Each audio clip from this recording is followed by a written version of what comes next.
We kick off with the first of the program, the Dunstan Feeds 2100, and an open handicap to start us off. It's a good race to begin with, and Big Mike comes up at 260, 128 favourite ahead of El Haram at 330, 132, and Mental Telepathy at 480 and 155. Chance for us to welcome in Thad Taylor from the bookies desk in Petone, and we hear there's an addition to our bookies family as well. Say good morning to you, Thad.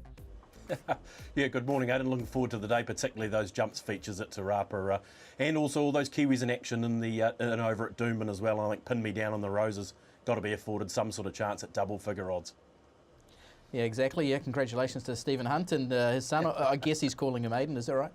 Yeah, a chestnut colt at this stage, unnamed. Okay. What about the money in the first, Thad? What are we going for? Yeah, look, Big Mike, forget the run last time, I think, in the Easter. He was a victim of circumstance with a wide draw, kept pushing forward. Certainly more his go here over 2,000. Vinnie Colgan aboard this time and 2,000 metres. He loves the Te Rapa surface. Just look, in the last 24 hours of betting, Mental Telepathy has shortened up a touch. Was a good third last time behind Bobby D on the track at 480. They're thinking Mental Telepathy would be some sort of chance. And just Amarata, the visitor for Maupuni at double figure odds, has a little bit of a sprinkling on it around there at $13. Giovanni Canaletto, I think customers just getting to this stage where they're not willing to part with their money around Giovanni Canaletto. He has been easy out to 11. And El Haram probably looks like it may be a little bit easy as well. 330 does look short enough. So at this stage, certainly best back Big Mike ahead of Mental Telepathy.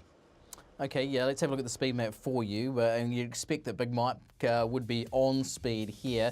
Along with, I thought Battle Royal is another one to go forward. It has done that in the trials leading up. Jochen Rindt, another one who is likely to be ridden positively here. Brendan, what are we liking? It sounds like chestnuts might be the order of the day.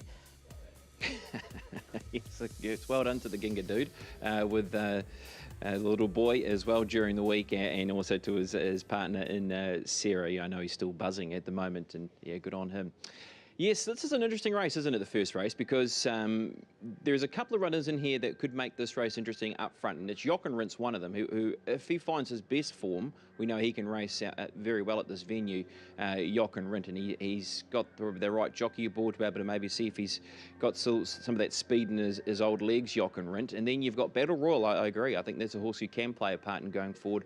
And obviously, when he's at his best, Big Mike is a big up-front rolling horse. We saw that when he won the Pakenham Cup. Now, this is his Pakenham Cup effort. Down the back straight, I thought this horse was ridden to perfection, really. It was about a horse really increasing the tempo and making it so much harder for these horses to try and gun him down. Inch perfect right over the 2,500 metres, and the Feelings walked away with a big prize out of Melbourne. Last run in the Easter, I think we just got to forget it. I think the track was maybe a touch on the firm side for him at Ellerslie. And look, he was aggressively ridden over the 1,600 metres. We've heard from Sean on the show. He races well at this venue. He gets up and rolling. I find him very hard to beat. The horse who has the best chance of maybe trying to chase him down is El Haram, and that could be the way of maybe saving on the race if you are liking Big Mike in terms of a Cornella. So I'm happy to play Big Mike. I've marked him as my best on the program here today. One on top in front of the 4 in El Haram. The 2 Giovanni Canaletto. This horse, if it can find the Kaimai Stakes form, it has to be a chance of running in the money. Of course, was beaten last week in the Rotorua Cup, through Mental Telepathy into the mix. But keen on Big Mike in the first, Aidan. Perfect, BP. We've got a money back bet right to start off with as well. And don't forget, if you do back Big Mike for $30 and follow Brendan's suggestion, you get your money back if it runs second, third or fourth. We're going to skip race 2 and have a look at the third. And this is the Fairview Motors Waikato Hurdles over the 3,200 metres with no change. Coming up favourite at 440 and 175 ahead of Guy Fawkes at 460, $5. That's a wonder, and $6 for Tamira there as well, given a decent chance from Sean Phelan earlier on. 5 to 1 start time in the Waikato Hurdles here. Thad, where's the money? Yeah, look, nice field, Aidan. We had 4 horses clearly on top here, and the market has sort of moved against us to some degree. No change, Guy Fawkes, It's a Wonder, and Tamira. We had all relatively around the same price, around that sort of 4 or 5 to 1. And then it was a big jump to Willie John McBride, who won well on the track in the lead up to this race. And customers have said thank you very much around Willie John McBride. He's been 11 into 850. perhaps can understand why. We're expecting some natural improvement out of a few of these stepping to this, and It's a Wonder was good last time. No change, we know how good he is over the hurdles. There's an interesting runner down the page here, Aiden, If I Tell. It's got a couple of duck eggs in the form line, but it's 2 from 3 in the hurdle game, and has been 26 into 21, so a nibble there. Customers are saying it's not as easy as we had it. We had it a race in 4, and to be honest, they're backing quite a few in this year's Waikato hurdle. Okay, interesting If I Tell, because he was really good on Jump's debut. Then came out and won the Awapuni hurdles by 8.5 lengths last preparation as well, so he does have that ability. Interesting, Brendan, when I went back and had a look at that lead-up race last time out, Willie John McBride, every time he jumped a fence, he would just veer out afterwards. Yeah. Now, we've got Ryan Elliott taking over from Matthew Gillies, who's opted to ride Yardarm, whose form from Melbourne in 2017 was first class. But it's an interesting race, isn't it? There's a lot of dynamics to this. There is. And then you've got the Heasel Jazz dynamic to the race, who certainly lit it up here 2 weeks ago down the back straight, which made the race very interesting. Nothing Trivial has always shown good jumping talent. I thought was okay in that race here a couple of weeks ago when finishing into 4th position, and is your early tote favourite at the moment. I have gone with Tamira. We'll talk a little bit about If I Tell very shortly, but I thought Tamira out of that race was the horse who caught my eye and who can be the improver. Has raced through the summer, so it's got good miles on the clock, and I've marked that on top. But I am very keen to nibble away at the price on If I Tell, runner number 2. Opened at $26 after the scratching probably of the one horse coming out, and now into $21. This horse won the Awapuni hurdles, has always created a really good impression for trainer Glenn Brick, and also for the jockey who won in the Awapuni hurdles, in Aaron Kudu, who's not riding. Of course, he's taken the ride aboard No Change. I thought the best roughie to have some gold coins on in the race in If I Tell It. It's a slightly forgotten horse, and she has had 2 runs under her belt on the flat. I marked the 6 on top in front of the 2. The 3 No Change won a 3,000 metre hurdle race on a good surface, was a dead fought Rotorua through the back end of last winter, and also put into the mix as well. Probably around It's a Wonder. It's a Wonder's a horse who has been jumping already this season, won the first jumps race in the North Island, and did run second in this race last year. Yeah, If I Tell, the one concern is I remember back to all its flat form was that it needed it as deep as possible to be at its best. So if it is playing like on the worst side of dead, then it might be just a little bit too good for If I Tell. But I agree with Brendan. He's a horse with great jumps ability at a decent price. Let's move on to the 4th, the Whelan's 1200 for the 3-year-olds here, and penultimate at 450 and 180. Has that really tricky barrier draw, Troy Harris to do the riding. 480 about Cyber Attack, Von Trapp, $7 Chigi Express, and She's a Goddess. Really good race here, Thad. What we really are after is that money lead. What are punters telling us? Yeah, lovely 3-year-old race and many chances, but they've really focused in on 2 horses here, Aidan, and the first one was our best back runner of the day at Rapa, and that is Von Trapp, winner of 1 from 3 and 2 other placings. The resuming run very good behind Weka Force. $6, I think, on opening Von Trapp into 480. And a really good push. We just had a $3,000 bet on Von Trapp moments ago in the last 15 minutes at $5. That's made us turn the dial one more roll there to 4.8 on Von Trapp. And I guess around our 2 favourites, Penultimate, that barrier really putting a few off. We have not seen any money for Penultimate, and to be honest, we haven't seen a lot for Cyber Attack either at 4.8. So our 2 opening favourites are relatively friendless in this market, Aidan, which makes me a little bit nervous. The other one I need to mention is She's a Goddess. Winner of 2 of its last 4. The win last time at Matamata was very good, and there is good money around She's a Goddess at $7. But yeah, look, at this stage, if anything beats Von Trapp, we'd be pretty pleased, because there has been a concerted push, particularly in the last sort of hour or so. Interesting. He'll be a speed influence as well. Whether he leads or not be interesting. To see our speed map, Pam Gerard telling us that She's a Goddess doesn't have to lead in this. I mapped it in front with Von Trapp on its outside. Just that tricky barrier draw for Penultimate, who's out wider on the track. But Brendan, we're hearing there the 2 favourites, friendless, but a lot of money for Von Trapp. What do you think here?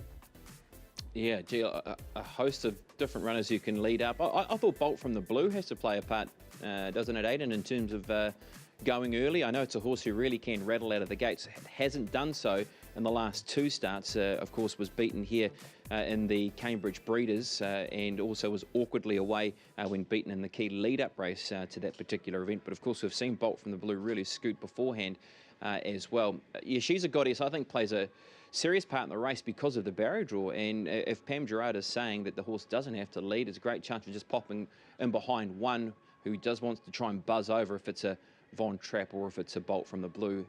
It's going to be interesting how they ride penultimate, isn't it? Because the horse was so soft when winning at Matamata. It was a light race, just went straight to the front and was game over and controlled. Today they're not going to have that luxury with where they are drawn out with the horse, but was impressive when winning in a midweek day out of Matamata. Here's Cyber Attack. Now, Cyber Attack could try and lob a nice position with that speed that's inside him. If he can, he's a horse who has certainly been not that far away in some better races this season. I thought this trial showed that he's up to the mark. This was back on the 6th of May, and Vinnie Colgan is sitting quietly alongside Low Profile, and certainly could have gone a lot quicker if he was keen to click the horse up. Just beaten on the line in the trials there, so it looks like he's ready to go. Of course, he is a horse that was good enough through the early part of the season, through the Hawke's Bay Spring Carnival, and then you go through some of his runs. He was second equal in a Mongolian Khan Trophy. He was 9th in the Wellington Guineas, not far off them, and 6th in the Move Fastest. They're all good form lines. I put him on top in front of the 9, and She's a Goddess, who just maps perfectly in the race. Big respect around the 6 Von Trapp with a low gate, can go forward as well. And then I threw the 1 into the mix in Kiji Express. Hard horse to follow, but if you take the line through the Sarton run and even the effort behind She's All Mine 2 starts ago, well, then he's right in the race. Lovely race, this race number 4. Yeah, really looking forward to it as well. And yeah, there's some decent 3-year-olds at nice prices in that race. Let's move you on to the feature of the day, and this is the Signature Homes Waikato Steeplechase, where Shamal, who was a winner here, fresh up a couple of weeks ago, is at 3 and 136 for Buddy Lamas. Max at 380 and 145 defending the title. The Arabian Duke at $5 and 175, and Gargarin at 550 and 190. Really good race here, Thad. How's the action been on the steeplechase? Yeah, look, very good, Aidan. Look, I think the safe bet in the race is Shamal, obviously off what we saw a couple of weeks ago. It was a very, very tough resuming run, and he's only going to be improved, Shamal. He was a bit of a benchmark in the last preparation. And look, he's the winner of 4 steeplechasing events from 11 tries and placed 3 other times. So he does look a nice, safe play. The money's just starting to arrive for Max, Aidan. Particularly, I think you had Raymond Connors on a little bit earlier. You know, the defending champ in the race, they can get them. He's only second up into this. But I'm just starting to see a sprinkling around Max. The Arabian Duke chased Shamal home at $5, some interest there. And I've got a roughie for you here, Aidan. Magic Wonder down the page. Joe Rathbone, that Wanganui jumping fraternity always make me a little bit nervous. See, that's a winner of 2 from 3 steeples, and it had its resuming steeple run where it was getting home quite well behind Shamal last time. A little way off them, albeit, but you would expect natural improvement, and plenty are. So $21 around Magic Wonder. Maybe put it into your multiples, as they say, but best bet clearly at this stage Shamal, and you can understand why off that resuming win. Yeah, she had a pretty good record as a rider too in that Waikato steeplechase, and looking to add one as a trainer as well as Joe Rathbone. But all that money at the top of the book, Brendan, Shamal and Max. Can Max do it again, or do we just base our selections here on the impressive first up winner of Shamal a couple of weeks ago?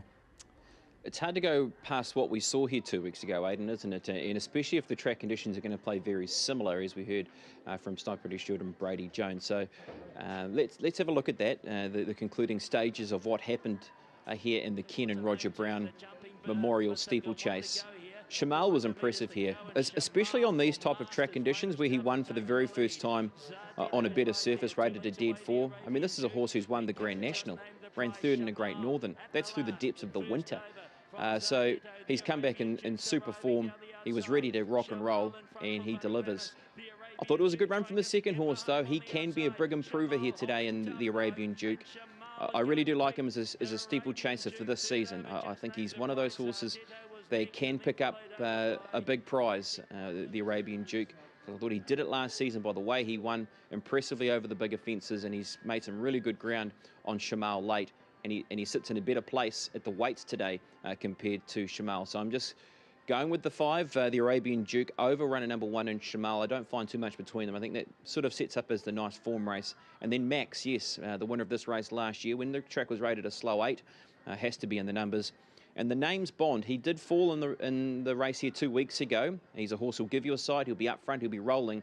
We know what he's like when he's in that sort of mood. He did run third in the Waikato Steeplechase last year. 5, 1, 2 and 3 in race number 6. And I wouldn't be ruling out the former Northern Hurdle winner in Gargarin as well. Let's move on to the 7th. This one, the happy 60th birthday for Bruce Darby, and a pitch and switch at 5.50 and 2.15. And wow, this is a terrific betting race. Bridal Veil at 6 and 2.30. Are there money leads here? Thad, I know No Loitering was $60 on opening. He's at 35. What's the market telling us here? Yeah, look, there's a couple that have latched onto here, Aidan, and they both look talented mares on the rise, and that is Dream On and So Wicked. So Wicked in particular, second up into this after resuming third, got the breeding, Stephen Marsh going well, $9 So Wicked, and Dream On certainly building towards the win. Whether that 2-barrier draw getting back is going to be some concern remains to be seen. We haven't seen a lot of money for our opening 2 favourites, Pitch and Switch and Bridal Veil, and my old mate, worst result in the race, Wooden Edge, first up today. I see he's won a couple of races first up. If you want to follow the money train and back a roughie in race number 7, it'll be Wooden Edge. Best backed, Aidan So Wicked, ahead of Dream On in the 7th. Okay, found by Matthew Cross on the first call yesterday as well. Let's have a look at the speed map for this as well. And there's a bit of speed coming out of this with Merlini's scratching. I had No Loitering as a possible leader, and at the big money, I just had to have a piece of that big pair. 60s into 35. I thought it was a contender here, No Loitering. Yeah, look, he's a sort of horse who has forms and peaks and troughs, isn't it? But if you can nail him at the peak, you can get a price, and certainly that was the early price that was offered for him. Yeah, he's a horse who could be up front for sure. Bridal Veil, a horse who's won all her races around, of course, Mudda, so has a very good left-handed record and does like to be up front as well. Secret Squirrel, I thought, was certainly impressive with how that horse was winning last time to the races. I've got to say, these last 3 races are open betting affairs. If you've got to spin, make sure you try and go wide in the late quaddie, and you could be rewarded. Look, I'm going to take you to Pukekohe Park for the last effort of Lily Thunder and also Dream On. Now, Lily Thunder, when winning this race, she found herself in a great spot. And almost a surprise to Patsy Riley post-race when we spoke to her about Lily Thunder, because they were almost going to scratch the horse because they were worried about the track condition being too good. Now, the horse did gallop up with Air Centre during the week, so they were confident of maybe the horse running well. Well, Air Centre came out and won earlier in the day, so that gave them the confidence that maybe she could run on top of the ground, and she's done exactly that. We know what she's like when she gets into slow 8+. She's a very good horse on the up. But now she's won it on a dead 5. Can she back it up? I thought Dream On was the horse who was certainly gaining on the runner and can be a chance of maybe trying to turn that form around with a better draw here this afternoon as well for Dream On, the James and Wellwood runner with Brian Elliott aboard. I went with that same Quinella, in fact, from last time to the races. I'll stick with Lily Thunder, but I think it's a race where if you like one at a price or an each way specky, certainly run with it. And maybe my little speck in the race could be the 10 and Go Bonnie Go. She was presented and she just came to the end of her race, but she was good enough to be tackling an Auckland Thoroughbred Breeders last season off the back of her consistent wins. So she might be a little player and a need for the quaddie as well. But gee, open race, 8, 9, 10 and 6. Yeah, she's only a length away from Nicoletta and that Auckland Thoroughbred Breeders too. Brendan in running 6th, so that horse has gone on to a Group 1 win since. Okay, let's move you on to the 8th, the Waikato Stud 1600, where you're getting $6 around Popstar Princess, $8 Paisley Park, Magic of the Sun, Sasnol's Hero at $8.50. We'll just scroll up and get the favourite in the race here, and I'd imagine it might be, is it Ignored? Couldn't be Ignored. Let's have a look. There we go. It's Ignored at $5. Had a few discussions about this horse on the first call yesterday, Thad. What are the punters telling us? They're saying, well, they want to be on, Aidan, and look, they're probably defied the pattern a wee bit at Te Rapa last time, Ignored, and I think that sort of inspired customers to come again, and they want to be on the Ignored train. Obviously, it's going to get back again. This is a nice field, and there are a number of horses sort of around that sort of $6, $7, $8 mark that could certainly play a part. Paisley Park is one of them. It was good last time, and they run 2 starts ago behind Podravina at $8. Some good interest there, but yeah, look, they want to believe their eyes around Ignored, I think, Aidan, and that last start win was very, very impressive. Aligns with me also won well last start for the Horton team there at 9.5. There is some interest there, but yeah, look, I think if anything beats Ignored here, we'll be pretty pleased. There's some solid money around it. I'd be pleased too, but you've got to respect the form, and she was terrific last time too, wasn't she, Brendan? She'll get back in running, but has to be a player. Oh, yeah. I mean, horses don't do that, do they? I mean, really. I couldn't believe what I was seeing either. A massive win. But as we've sort of spoken about as well, these last few races are very open races, and you don't want to be doing that in the next grade up as well at the same time. But boy, she was very good once she got into her work.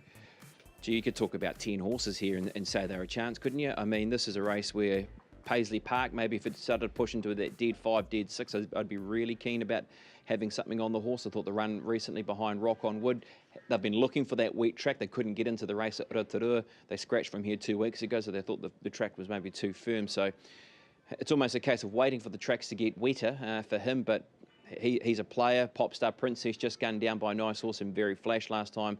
The speed could also come from the inside runner and Magic of the Sun, who found that right spot up front against the rail on Anzac Day. Of course, third in that race was Very Flash. You've got Sassanov's Hero, who comes out of that Very Flash race as well from Rotorua. Aligns with me, won nicely here when last presented 2 weeks ago, and the only time over 1,600 metres was in the Thames Cup. Look, I marked them 11, 9, 13 and 4, but if you've been following one, just keep sticking with it. It's that sort of race. Exactly, Brendan. We'll move you on to the last of the 9. In fact, I don't know if we're going to do that. We might have a look at how you're playing today. Have you got $100? What are you going to do with it, BP? Have I got $100? Yeah, I've got $100, Aidan. And we'll do this. Let's go Big Mike in the first race. $60 to win on Big Mike at $260. Didn't mind Van Diamond in race number 9, actually, Aidan, as an each-way prospect. I thought going up to 1,600 metres will be helpful for him. He's got an inside gate, and he was working home nicely out of a good form race in Copper Fox's race at the end of 1,400 metres. And If I Tell, if you're looking for a few gold coins to have on If I Tell at the $21. Certainly like Tamira in the race, but If I Tell might be a nice little each-way bet. So 60 to win Big Mike, If I Tell each way, Van Diamond each way in race number 9. Let's look at the preview, Aidan, and all eyes will certainly be on the 2 prestigious jumping races coming up here. The Waikato Hurdles and Waikato Steeplechase. We'll start things here off at 11:45. Yep, we'll be with you about 5 minutes beforehand to lead into that one as well. And yeah, good luck to all those involved in those feature jumps races today. They will be spectacles. If you're in Hamilton, make sure you get along and catch the action there.